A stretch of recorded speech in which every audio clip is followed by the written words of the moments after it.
Once your eyes are open to that, you can't really close them. You could take an antibiotic for an eye infection, and that can then affect your vaginal microbiome. Nobody knew the right data to measure. There was no way to predict what was going on with me or how to fix it. We don't have the diagnostics. What you want to be told is, I found the problem and here is the solution. Can you actually own the data on your body so that you can start to develop your own baseline? We can talk about vaginal health the same way we would talk about your elbow or, your appendix. Hi, my name is Theo, and this is Mirror Talks. Here we have conversations with women who turn personal challenges into industry breakthroughs in health, hormone wellness, and advocacy.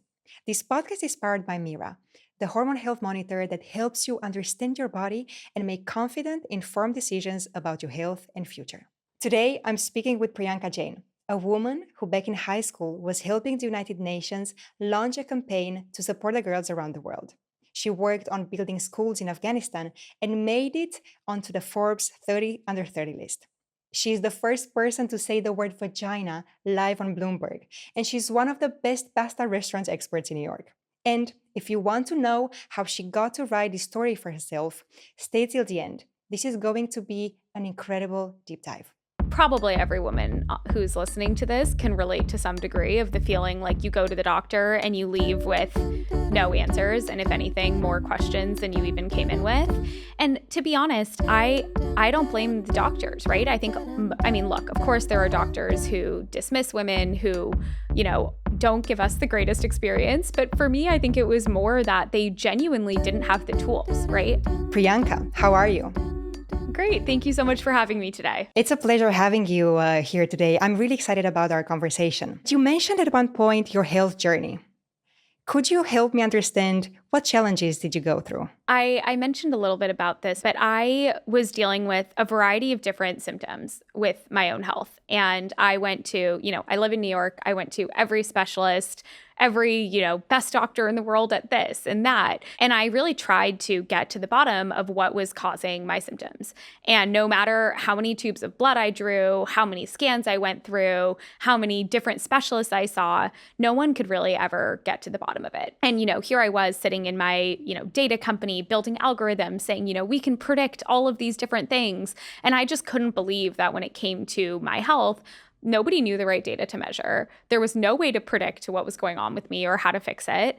And I just felt like there was such a large data gap when it came to the understanding of my body. And that was when I was doing my own research and realized, wow, this is not a me problem, right? This is actually a massive problem that's affecting so many women.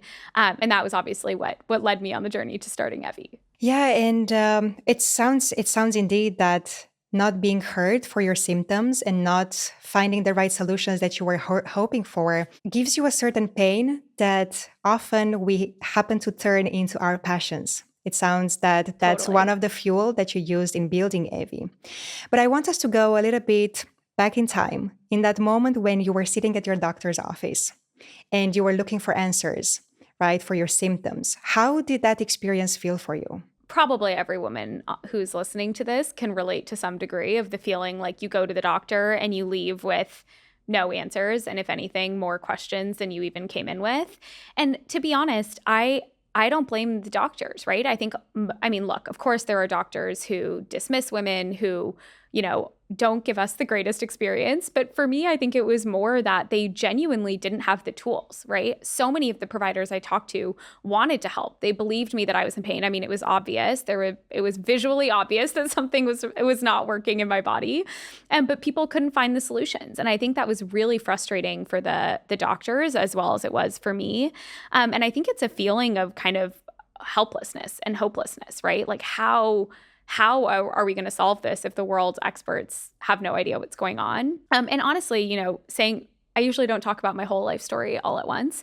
And it is interesting to think back, to high school and think about, wow, there were so many of these girls who had everything stacked against them and they still had hope and resilience to build and to do better. And I think that you have to channel a little bit of them, right? And say, okay, in this moment in which nobody has answers for me, there seems to be no solutions. How do I channel this to take myself to a better place? Can you remember maybe a specific moment when you were really hoping for a certain answer and you were provided with something entirely different? something that conflicted, that feeling that you were hoping to get once you left the doctor's office? I mean, I feel like this happens to me every day at work, but I'm sure, and also definitely happened to me when I was on my own health journey. I mean, look, what you want to be told is I found the problem and here is the solution. And instead, I feel like what I was constantly told was we don't know exactly what's causing this, and therefore we don't really know how to solve it. And I think, when I was doing my research on women's health and the gaps that exist, one of the things that really stood out to me was this idea that we had defined the diseases in women's health so broadly that they're actually impossible to pin down molecularly. And one of my advisors says this great thing about how so many diagnostics in women's health are about storytelling, where we don't actually know molecularly what to look for. So we just tell each other stories and we try to use those stories to figure out what's going on. And I think fundamentally, because these conditions are defined so broadly, and to give you examples, let's think about things like PCOS or bacterial vaginosis or menopause, right? Really, there are actually so many different things that cause the variety of symptoms and stories that we've clustered as this disease. But because we haven't actually defined these conditions molecularly, we don't have the diagnostics. We don't have the solutions, right? And so I think so much of the frustration that the patient feels at the doctor's office of why isn't there a test to tell me what's wrong? Why isn't there a solution? That comes back to the fact that we just don't have the basic science and research that would actually biologically define these problems in women. This pain that you were feeling, right, when you were not feeling understood and when you didn't find the solution that you were looking for back at your doctor's office, how did you transmute that energy? How did you turn it into something else? I feel like, to your point, there are so many women nowadays that go through the same experience and they are left without any answers. If you would have one advice for them, how could they turn that pain into something that would help them overcome that feeling of feeling lost and unheard and unseen? I mean, look, I don't think everybody needs to start a company, although if you feel moved to, I think the space absolutely needs more women to step in to help solve the problems. But I do think it's it's finding community. I think I joined, as I think so many women do, I joined every Facebook group, Reddit thread, everything that I could find other women dealing with similar problems to what I was dealing with. And I felt like I had so much kind of community and hope. And, I wasn't a big contributor, but even just reading other people's stories just really made me feel so much less isolated in the problem. I think, too, is doing your own research. Like, there are actually so many more studies than any doctor can possibly know off the top of their head. I think that there was actually a study done that showed that the average time from scientific discovery to the bedside is 17 years. And so there's probably so much research that is out there that maybe your doctor just doesn't know about, because in what point in their day are they supposed to be catching up with all of those studies? So I think 2 is doing your own research. And then 3 is trying to find, ways that you can take control of your own health, right? And obviously, this is so much of what we are trying to help women do through Evvy, which is saying, can you actually own the data on your body? Can you help understand when you don't feel good or when something feels off? What is the molecular match to that? So that you can start to develop your own baseline, right? And I think, frankly, so much of what I'm talking about is really the concept of precision medicine, right? Which is saying, instead of, treating everybody at a societal level, can we actually look at Priyanka specifically? What is going on specifically with her, and can we help improve that specific problem? And I think in women's health, we don't even have the data to define the problem, right? So how are we supposed to have precision solutions? And so I think what I am constantly advocating to women to do is to collect their own data on their own bodies so that they can be the people to unlock precision medicine for themselves. Because unfortunately, otherwise, precision medicine is going to be designed for men, because those are the only people we have data on today. And for everyone who listens to our conversation, could you help us understand in a few simple words, what's the difference between precision medicine and conventional medicine? The easiest way to think about it is that conventional medicine is designed to treat the average, right? To say, on average, this is the problem, and on average, this is the solution, right? Meaning that in the majority of people, this tends to work. Versus saying, for Priyanka specifically, let's identify the specific things that are wrong, and then let's predict for her specifically what's most likely to help her, right? So, how do her genetics or her microbiome or her sleep data or her hormones, how do all of those things look at any given time? And how do we make sure that the treatment program or lifestyle program or whatever she's on is actually tailored to her specific body, not just the average body that we've ever studied, which in America is men. So what I gathered from you was that the support that helped you get over and get through this challenge, the challenge of not being heard and seen and found a solution at your doctor's, was to have a community. You were also doing your own research, right? Just hearing the stories from other women was also helping you feel heard and seen. Because I think that that's what we all need as women. Totally. We want to see that there are other people just like us who go through the same similar experience. It just helps us feel a little bit easy on ourselves. But were you, during all of this time, were you still working at your previous company? Yes, I was. I mean, I left my job in August 2020 with the idea that there were so many new data sets that didn't exist in women's health, right? With this idea that there must be so many overlooked signals that the female body is giving off, right? Where it's constantly asking us for help. It's telling us where the problem is. It's telling us what's going well. But we're just ignoring all of those signals because we only ever studied men. And so the only metrics that we measure and track are based on the male body. And I became really excited about this idea that if we could measure and track these unique female signals, right? These signs that our body is giving us of where we need help and where things are going well, we could do a much better job diagnosing disease in women or treating disease in women or predicting risk of disease in women earlier. And so I really wanted to focus on those biomarkers that had been under leveraged in healthcare because they were female specific. And that was the problem statement that I left my job to solve. And then it took me almost a year to get from there to really launching the first version of Evvy to our first patients. So help me understand, like I want to picture that day. How did that day look for you when you just decided that you were going to resign, to quit your current job? I think that probably is other people who are listening to this any other founder has come to this moment where you think, wow, this problem is massive. The opportunity is massive. And I can't think about anything else, right? Like every day I'm reading scientific papers. I'm asking my friends about their experiences. I'm going to the doctor, not because I have a problem, but because I want to ask them questions about what they think is missing.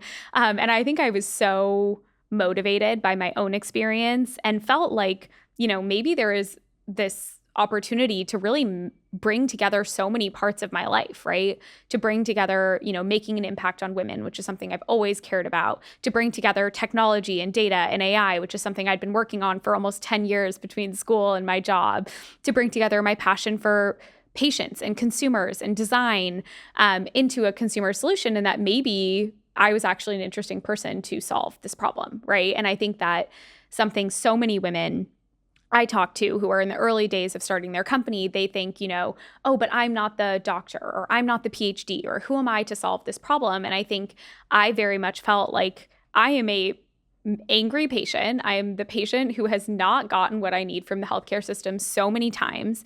And can I use my skill sets, my access, my opportunities to actually bring together the experts, raise the money to actually get people to focus on solving this problem?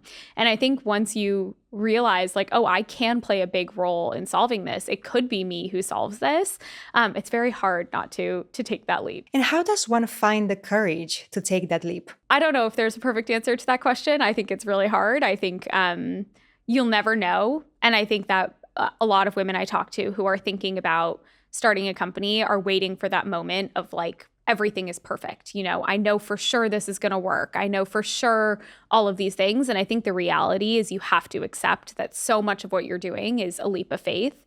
And I always say to my team, there's probably whatever we believe is only 50% true probably at any given time. There's so much more that we don't know than we do know.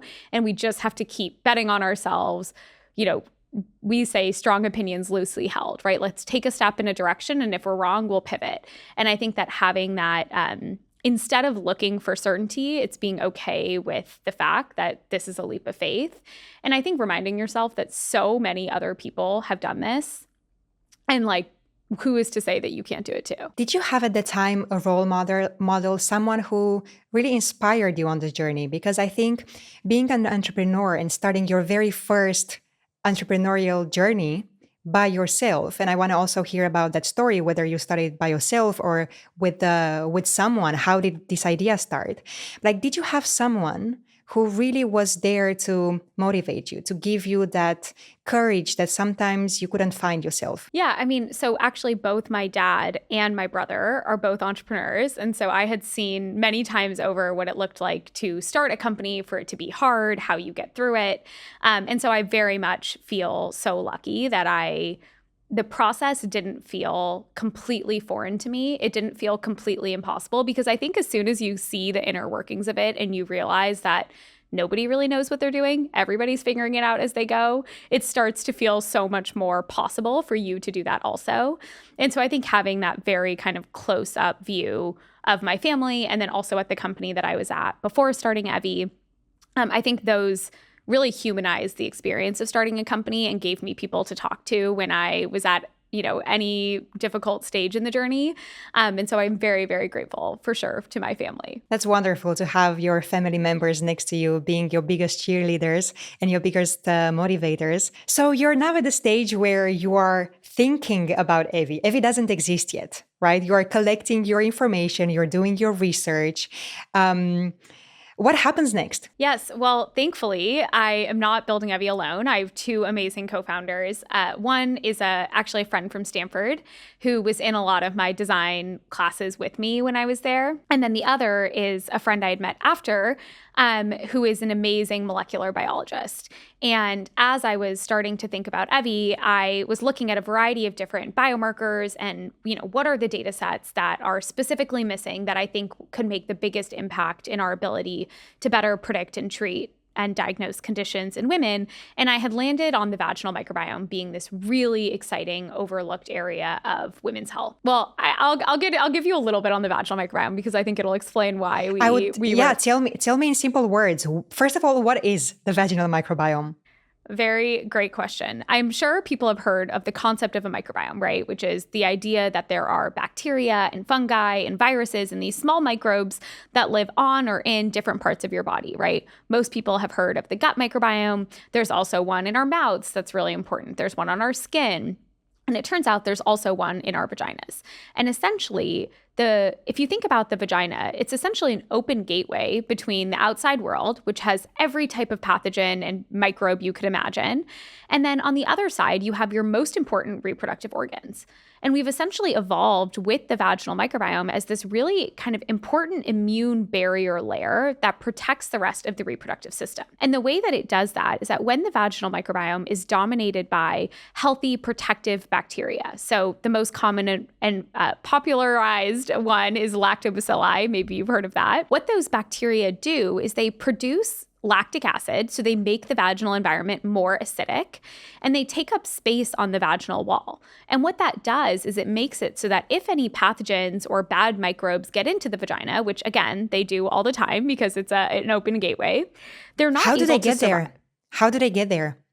I mean, again, your vagina is an open canal, right? So whether it's through the clothes you're wearing, through sex, through the role of so many different things. I mean, bacteria that could be on your hands. It could be products that you're putting on or near the vagina. Your menstrual cycle, the changes in your hormones can affect the vaginal microbiome. So there are many things that play a role, or the use of antibiotics for, you could take an antibiotic for an eye infection and that can then affect your vaginal microbiome. So anytime those pathogens get in there, if you're dominated by those healthy protective bacteria, they actually make it really difficult for those bad bacteria to survive because it's too acidic of an environment. There's no space for them to set up shop on the vaginal wall because it's already crowded.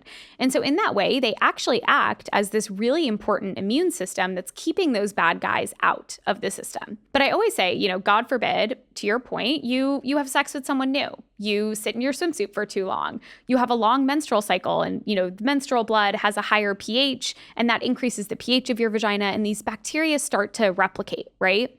We as women, that's what we experience as recurrent yeast infections or UTIs or bacterial vaginosis. What we're not thinking about is not only are we experiencing these frustrating symptoms, but now we've also lost this really important barrier for the rest of the reproductive system. And what you see is that those bad bacteria start to make a home in the vagina, they start to travel up the reproductive tract, they start to cause inflammation and infection. And what all of these studies I was reading were showing that having this disrupted vaginal microbiome then affected fertility outcomes, whether it was natural fertility, whether it was IVF cycles, miscarriage rates, preterm birth rates, cervical cancer progression, STI acquisition, endometriosis relapse. I mean, you name it.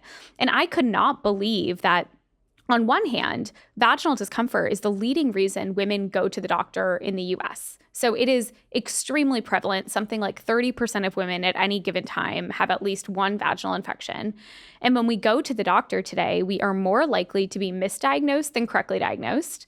And then we are more likely not to get better than we are to get better.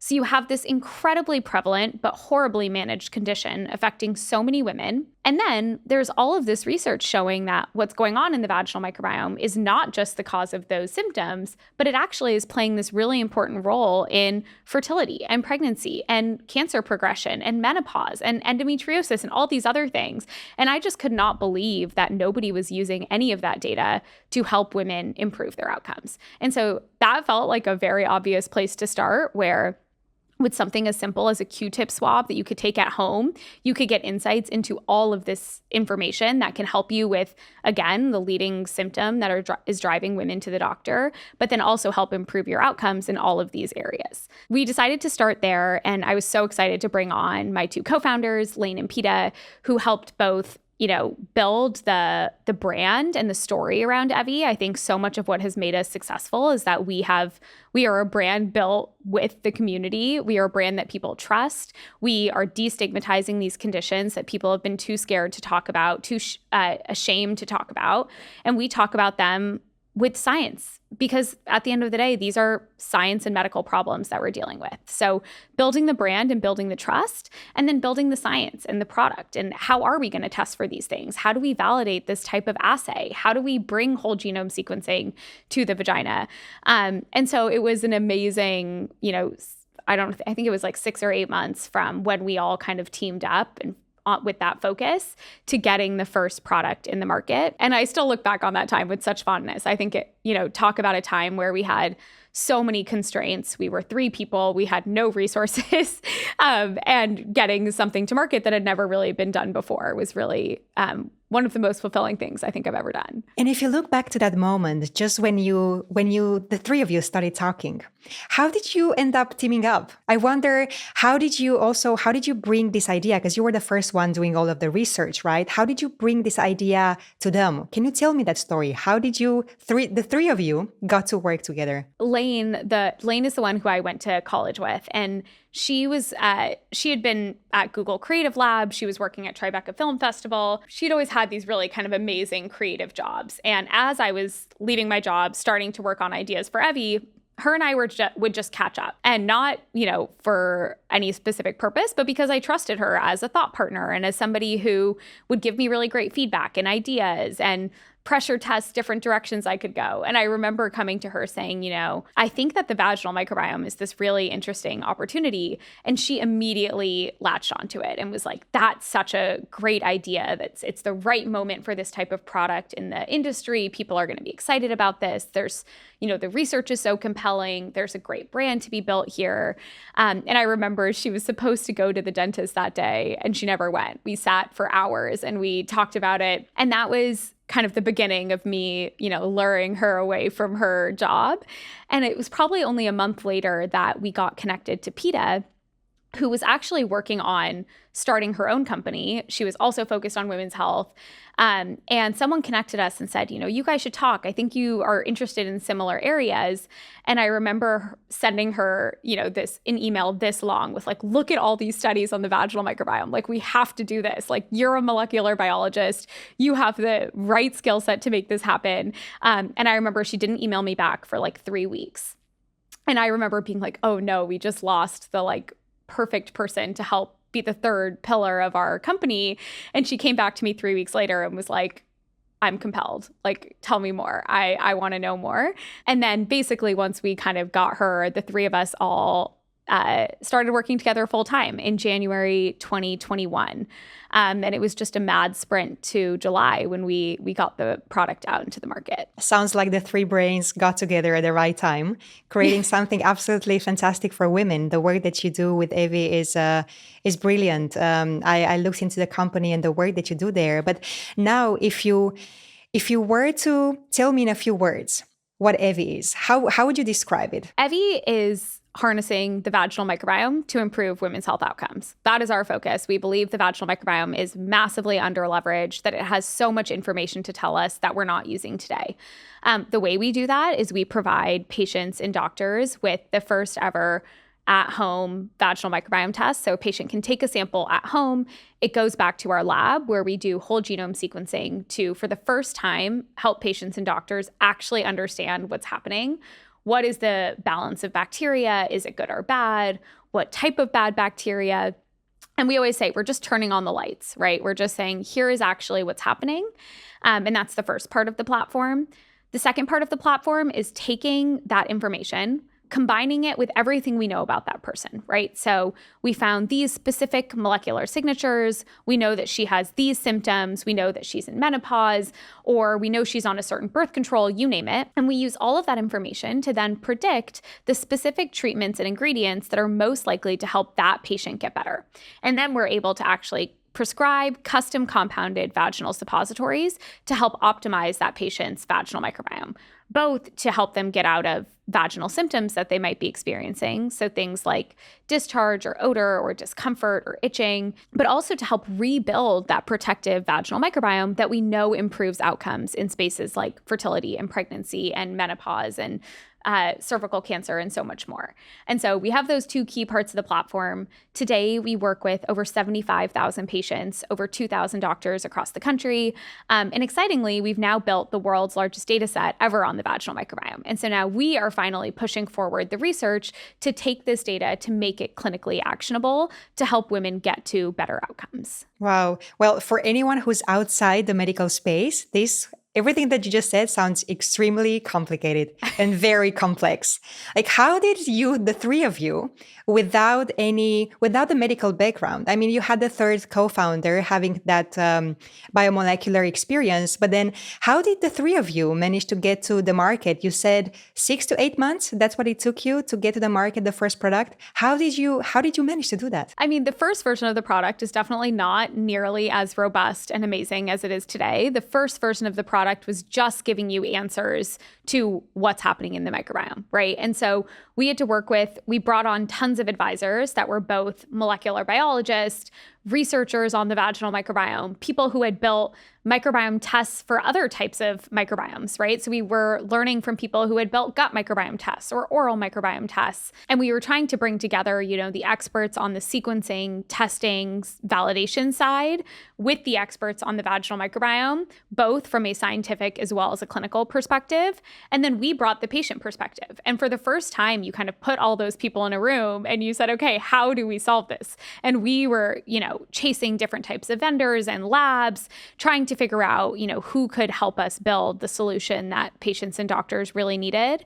And I think so much of it came from just bringing the right experts around the table and then centering the voice of the patient and what the patient really needed. But also I can imagine that for the three of you being also very young, right? On your very first entrepreneurial venture for each one of you, how did you also overcome that? Probably some would describe it as the imposter syndrome, also because you were lacking that medical certification yourself. How did you overcome that? You mentioned it a few seconds ago, that there was this feeling that made it a little bit more challenging to navigate this medical world without you being a certified person in the space. Totally. I think, and I say this to so many women who are building in women's health, it's like to improve women's health is going to take more than just doctors, right? As a patient, you have such an important voice, which is to say you are the person who is frankly the customer of the healthcare system. What are the things that you need? What are the things that you want? How do you want this system to function for you? And that was the perspective that we were bringing, which was to say, that's not good enough for the patient. We need to do better than that. Women deserve better than that. Instead of saying, this is what we know how to do today, which, might be what an expert would tell me. Well, we would say, well, we have to do better. So how do we do better, right? And I think we were really the voice of pushing for the innovation and the experience that we knew that patients really wanted. And our job was to find the experts who could help us make that happen, right? And frankly, if we hadn't started Evvy, maybe there wouldn't have been $25 million put to work against solving the problems of the vaginal microbiome, right? So I think also remembering that your passion, your energy, like the amazing team of 30 people who now work at Evvy, maybe they wouldn't have been focused on this problem if it hadn't been for us, right? So our job was to bring together the right people, focus on the right problem, bring the resources in the door so that this could actually be funded and focused on, and then push for something that actually meets the expectations and the desires that our patients have. And I think there's so much more to building a company and solving a problem than just the scientific and medical expertise, which is absolutely critical, but it doesn't mean that it's the only skill set you can have in order to solve a problem in the space. And can you remember one specific moment when maybe you were in a meeting or in a conversation where you felt like you didn't have the right expertise to lead that conversation and you felt the need of adding an expert to the table to lead that conversation? Totally. I mean, it happens all the time. I'm never the expert in any conversation, right? My job, I should always say, I should never be the smartest person in the room. Otherwise, I've done something wrong, right? Our job is to bring together the experts and bring, again, the problems, the opportunities to those experts to help us design the best solution. When we were starting Evvy, we started with rooms of patients and rooms of doctors saying, what are the needs that you have? Why isn't this problem being solved? How do you wish this worked? And we became, I guess, the experts on what they needed. And then we brought those things to the scientific and medical experts who could help us design a better solution. I almost think that there is a humility that comes from not having the letters after your name, which is I never assumed I was the expert. I never went into the room and pretended to be, right? We went into the room and we said, we've got to be able to do better. Help me solve it. And not saying, I know everything. And if you look now back in time from standing now where you are, a few years into building Evvy, what is it, 5 years already? We launched about 4.5 years ago, a little less than that, but yeah. Yeah, so almost 5 years. So from this place where you're sitting right now and looking back to the past 4.5 years, what was the biggest challenge in bringing the company to the point where it is right now? Everything is hard when you're starting a company. You just have the motivation to get through it, given the fire you feel for the problem. I think the hardest part of building Evvy, still to this day, is education. I think we are constantly educating patients, educating doctors, helping people understand the importance of the vaginal microbiome, helping them understand, that they have one, what it is, why they should care about it, how does this impact your fertility, why should I care about this? And so I think that we've put an enormous amount of resources and effort behind education. I mean, just like this amazing work that you're doing with this podcast, right? So much of what we have to do is educate women about our bodies because the system didn't do that for us, right? And so we take on the burden of doing that kind of highest level education and then the education about our product. But I mean, even as we've said on this show, like we have to start with the education of there is a gender health gap. We didn't study women. Women don't even know that. And then to say that this is, the vaginal microbiome matters and this is a super important biomarker that you should be paying attention to. And then, oh, by the way, you should buy the Evvy product, right? And so the amount of effort we have to put into education at all of those levels is really hard, right? And we have to take on that burden in order to get people to the moment where they understand why they should use our product. Right. So education is key indeed in bringing that awareness about the importance of the vaginal microbiome. And so that would be more of a challenge on a business level, right? On a professional level.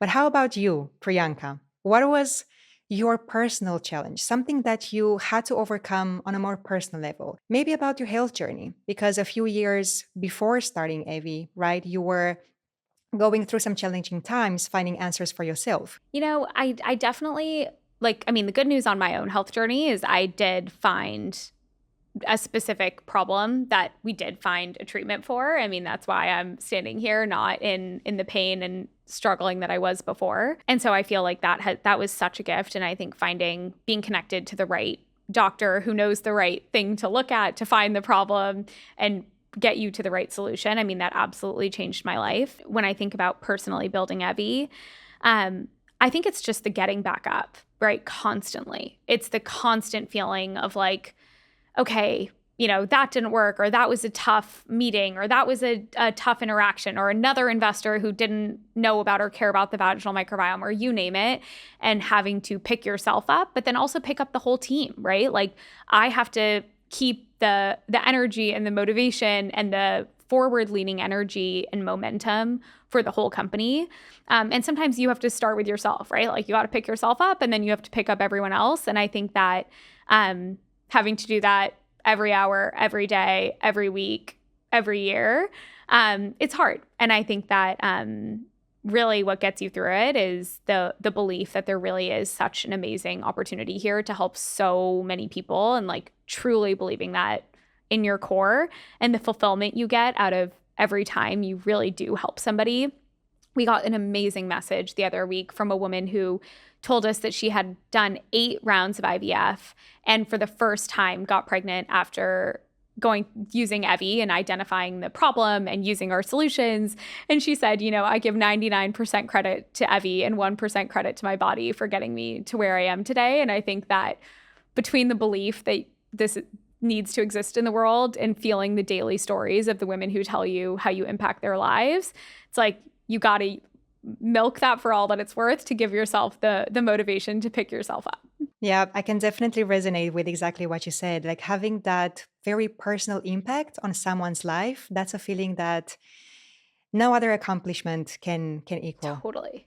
100%. And so now that you're on the other side, right? You found your way in life. You found your passion, your purpose, your mission. When you look back now to how a conversation about women's health and about all of these topics that some people still consider taboo, right? Like how does it feel for you now to talk openly and publicly about things like vagina, like hormone health, anything pertaining to what was once considered taboo? It's funny, I forget that these are taboo terms. I feel like I don't even flinch when I talk about Evvy anymore. And so I think that's where we should get for everyone, right? How do we get to a world in which, we can talk about vaginal health the same way we would talk about your elbow or, your appendix, right? I feel like those terms for some reason don't have the same taboo associated with them. And I think that talking about vaginal health in the scientific and medical way that Evvy does kind of normalizes the fact that this isn't something to be ashamed of. And, one of the biggest pillars of our company, like I said, is education. And we have a phenomenal TikTok. If people haven't seen it, we have an amazing Instagram, an amazing blog, where so much of what we do is like make it possible for us to laugh about these things that we all deal with, right? And I think normalizing them, talking to them in both plain kind of funny terms, but then also treating women like they're smart enough to understand the science and the research. I find it so refreshing and so fun to do that.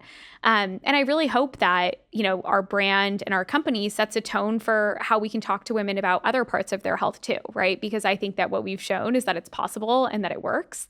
And I think women deserve, to be talked to in that same way in so many other arenas of their health as well. All right. And Priyanka, now that you know so much more about the female body, right? You know so much more about the vaginal microbiome, about hormone health, and everything surrounding women's health. I wonder, how did your self-care rituals change over time? If they changed. I always laugh that the people who work in healthcare are the worst patients. I mean, look, I take care of my vaginal microbiome because now I know how important that is for so many things that I care about for the rest of my life. I am a huge sleeper. I have an Oura ring. I deeply believe in making sure I get enough sleep. I sleep 8 to 9 hours every single night. I always make time for a morning exercise routine. I think it makes me a much better leader. It helps me go to the office having released a lot of tension and with some great endorphins in my body. And I try to eat well. So, I mean, really nothing mind-blowing. You sleep, you exercise, you eat well. And for me, I really make sure I take care of my vaginal microbiome and spend a lot of my time educating other people about why they should do that too. And if you were now to choose just one tool that helped you change your relationship with your own body, what was that tool for you? Okay, I'm not going to say Evvy because that feels like cheating. Honestly, Aura. I love the Aura ring. I have been an Aura ring user since probably 2019, I want to say, so a very long time. And I think that I've learned so much about how different behaviors that I have actually really affect my what's the term? My like how rested and well I can do the next day. A great example being like when you eat dinner. Now I'm so much better at eating dinner as early as I possibly can because I know the number of hours I have between when I eat and when I go to sleep means that my sleep will be so much better. And so you could be asleep for the same amount of time, but that time is so much more productive if you had eaten earlier in the day or if you didn't have that drink. And I think that there's something so empowering about seeing the data on your own body, feeling like you're in control of it, that you can make the decisions, then impact those metrics. And so I feel like Aura has been an amazing partner for me on that journey. You know, I've been speaking to a lot of women also in my community about having access to data about their health. And on one side, we all see the benefits of having so many data points about, as you said, like sleep, recovery, just overall well being. Where do you see the line between being too obsessed about all of the data points that we can nowadays collect about our health and using those data points to our own benefit? I think it's a really good question. I think that it's, first of all, it's, I think, the job of the companies to help you interpret the data. So you should not have to look at all of the raw metrics yourself and try to make sense of them. That's extremely overwhelming. They should help you understand what these metrics are and why they matter. But I think at the end of the day, you have to decide what you really care about. What are the outcomes that you are really trying to drive? Because you're only one person. You have so many other things going on in your life that matter. Because guess what else contributes to your health? Having a fulfilling career, having social connection with people that you love and people around you. So you can't just obsess about the metrics on your body because you might be actually taking away from other things that would have contributed to your health even more. And so I think you have to really decide what it is that you care about. So many patients that come to Evvy, they care about either getting out of a cycle of symptoms and pain with vaginal symptoms, whether that's, in menopause or not, or they really care about fertility and pregnancy and improving their outcomes in those areas. And so we try to provide really useful tools for women on those specific journeys, right? But I think that when you get to trying to optimize everything in your body, it can just be overwhelming. And so I think it's realizing what is the outcome that you're actually trying to drive? What are the best possible tools to actually help improve that? Is it your energy? Is it your mental clarity? Is it your physical performance if you're an athlete? Whatever those things are that you care about, I think it's figuring out what matters most to move those metrics and not getting distracted by the noise of other things. Exactly, because also having so many data points nowadays and having this access, such an easy access to so much information about our bodies can, to your point, do exactly the opposite, right? When we start this obsessive behavior of having all of those markers within the right ranges, that in itself can be very stressful and damaging other parts of our well-being. So to your point, finding that balance, I think that's key, right? Finding a few metrics, focus on those, and ensure that you optimize on those, not on all of them. Because honestly, I believe that optimizing on all possible health metrics, that's a very ambitious dream to have, but it's not something realistic. Or at Totally. And I least, also think most metrics are based on men. So I'm also like, a lot of the companies that are telling you to track these certain metrics or look at these things in your blood, it's like, are those metrics actually useful for me specifically? And that's where, again, I think you have to start with the goal or the outcome that you are trying to achieve and then figure out in your body, if you were a female, what are the metrics that my body is giving off that actually measure that outcome? Because I think the default is not for women. exactly. Priyanka, you're fantastic. You're such a lovely energy. You have this incredible ambition, very inspiring for me personally, and I'm sure to all of our listeners. Now, before we close it off, I wonder if there is any question that you wish I asked you and I haven't asked. Wow, what a great question. Let me think. Honestly, I think you really touched on it all. Fantastic. I can't think of anything else. No, thank you so much. I mean, you are such an inspiration in all of the amazing work you're doing to raise awareness for so many women around the world to learn about their own health and their own bodies. So thank you so much for the work you do and for having me. This was wonderful, Priyanka. It really felt like speaking and looking at the mirror. I could see myself in so many of the stories, honestly, that you were telling. And as I said, like you're an inspiration to me personally and to many of our listeners today. You are doing an amazing work with Evvy. And congratulations for everything and everything that you've achieved. And keep up that smile. It looks really beautiful on that face. And it really shows that the work that you're doing it out of passion. So no, you're too kind. We have much more to do than we have done. So no congratulations yet. We're going to speak again then. I hope so. Thank you. Thank you so much. Thanks, Priyanka. This was Mirror Talks. Subscribe on YouTube or wherever you're listening to podcasts. If this episode spoke to you, don't keep it to yourself. Tap the likes, hearts, and stars, but most importantly, hit share. Send it to a friend, drop it in your group chat, or post it in your stories.